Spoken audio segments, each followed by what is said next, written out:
Same thing with a great father. Um, and because so what I really was processing was I said I know that with all the wealth you have, you're investing in lots of things.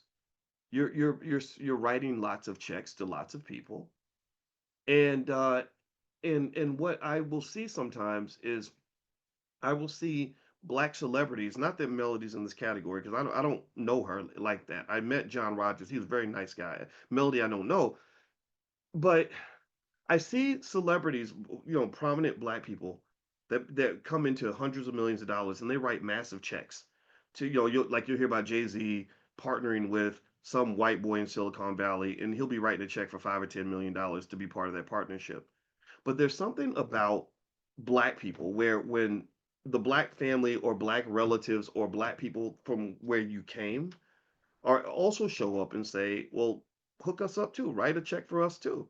And maybe not even on some like bummy stuff or some begging sort of energy. Maybe it's like I need an investor.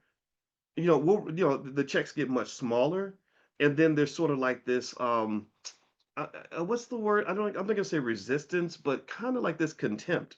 Like, how dare you ask me to support you in the way you supported me back when I was a nobody. Like now that I'm somebody. And then she said something at the end that didn't sit well with me. She said, I tell my relatives that when they want to borrow money from me, they got to call Tom.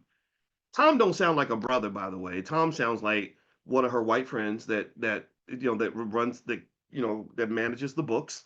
I ain't gonna lie, I'm telling you the truth. I used to change my baby brother's diapers. I did when he was little, and I took very good care of him, and I loved him when no one else did other than his family. And I'll be damned if my brother goes off and becomes a billionaire, and then I'm looking for an investor for a project, or I'm even let's say I'm just looking for some support, and he tells me to go talk to Tom. I'm gonna be like, Tom wasn't there when your little ass didn't have a pot to piss in. Tom wasn't there when you was a regular little black boy in the hood. Tom showed up when you got rich. Tom wanted to be your friend the same way every athlete meets a Tom when he signs his NFL contract.